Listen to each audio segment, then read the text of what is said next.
Bien, les aides de Sainte-Anne, ils sont à l'origine depuis 1947. Et ce qui a amené la Fondation des aides de Sainte-Anne à faire penser à trois messieurs dont je veux rendre hommage. Monsieur Jacques Perrault, Monsieur Éric Gosselin et Monsieur Percival Kelso, qui sont à l'origine des aides de Sainte-Anne. Un bon midi, vous savez que M. Perrault et M. Gosselin travaillaient à la revue Sainte-Anne. Alors, tout en s'en retournant pour prendre le repas du midi,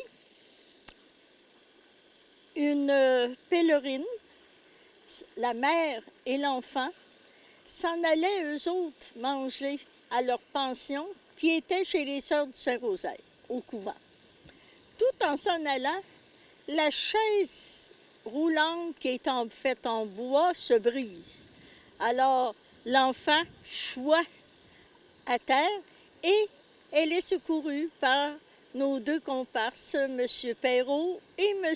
Gosselin, qui l'ont conduit jusqu'à la pension.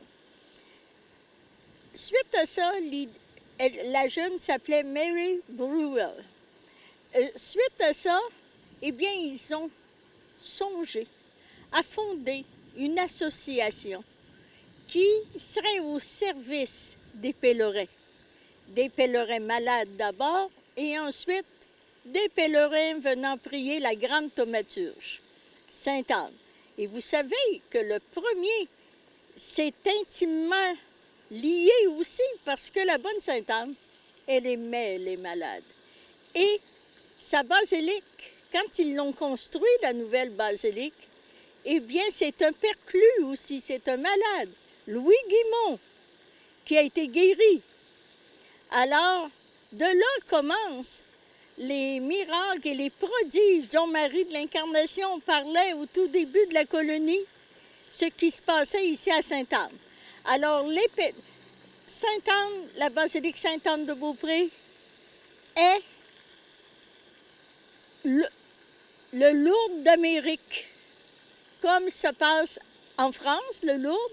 Alors, les pèlerins viennent implorer Sainte-Anne pour demander toutes sortes de guérisons. Et le premier fondateur des aides américains, c'est Monsieur Hearn. Alors, lui, il s'est fait renverser. Il y a eu un accident, il a été paralysé, il était condamné à ne plus marcher. Alors, dans sa grande foi, il a dit, je vais aller à Sainte-Anne. Et Sainte-Anne, les médecins disent que je ne me remarcherai plus, mais Sainte-Anne est plus forte qu'eux. Alors, il avait, je pense, 50 $ ou 150 $ dans le temps, assez pour se payer 2 jours à Sainte-Anne. Ils sont venus prier Sainte-Anne. Il a dit à Sainte-Anne, si vous me guérissez, Sainte-Anne, je vous promets de revenir à chaque année, lors de votre grande neuvaine, avec des malades, des infirmes des États-Unis et de même quêter pour leur permettre de venir. Alors, c'est ce qu'il a fait. Et donc, comme vous dites, lui, ça remonte à 100 ans. Ceux du Québec, on pourrait dire 75 ans. Et concrètement, vous dites, bon, ils aident les gens à pouvoir se déplacer, les gens qui sont en fauteuil roulant, quoi que ce soit. Est-ce que, comme vous dites, ils font d'autres choses également? Ils aident, ils guident les visiteurs? Le premier but, c'était de venir en aide aux malades. Les malades qui descendaient du train, de l'autobus, pas capables de se mouvoir, les aides allaient les prendre dans leurs bras et les descendaient. Ça leur a permis aux aides américains, aux personnes malades, de pouvoir faire des activités à la basilique, de passer une journée, de communier, et ainsi de suite. Par la suite, eh bien, nous nous engageons avec des promesses d'être là bénévolement, de ne pas accepter de pourboire, de prendre soin du matériel et ainsi de suite pour les malades, le matériel à la disposition des personnes qui en ont besoin pour venir prier Sainte-Anne et aussi pour assurer un climat de prière ici à la Bonne Sainte-Anne. Et aussi, bien, nous œuvrons pour la liturgie comme porter assistance lors de la communion, par exemple.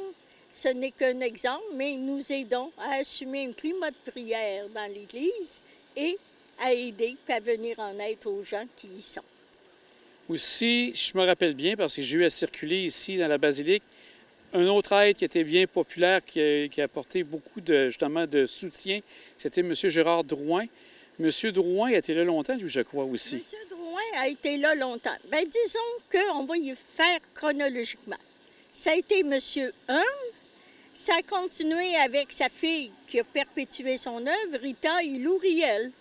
Ensuite, eh bien, les trois que je vous ai nommés qui ont été à l'origine et les chevaliers de colon, dont Gérard Drouin, qui fut un des derniers présidents et qui s'est occupé des aides de Sainte-Anne. Et les aides de Sainte-Anne ont mis sur pied, avec Gérard Drouin, la messe télévisée.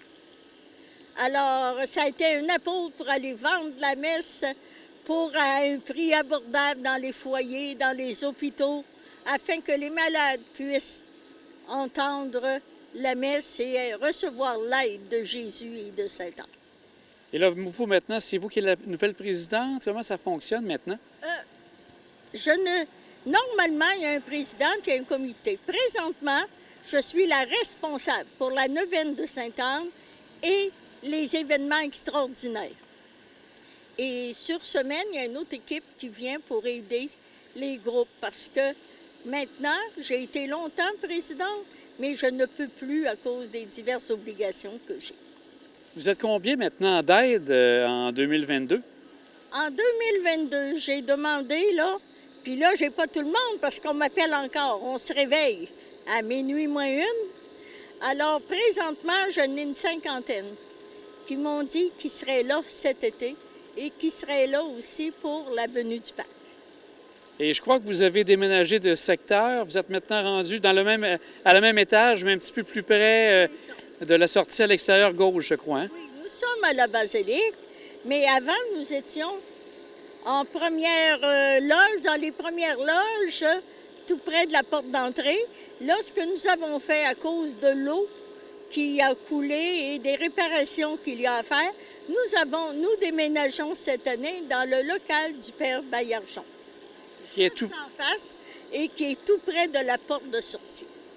C'est bien. Donc, Madame Chevalier, on vous souhaite encore plein de belles activités encore et encore de belles années avec les aides de Sainte-Anne.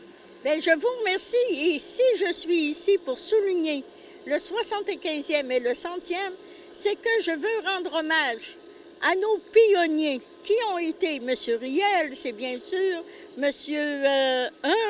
mais chez nos Français, Jacques Perrault, Éric Gosselin, Percival Cassot et tous les autres qui se sont dévoués.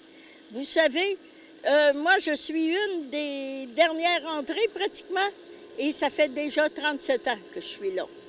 Alors, la fidélité est là.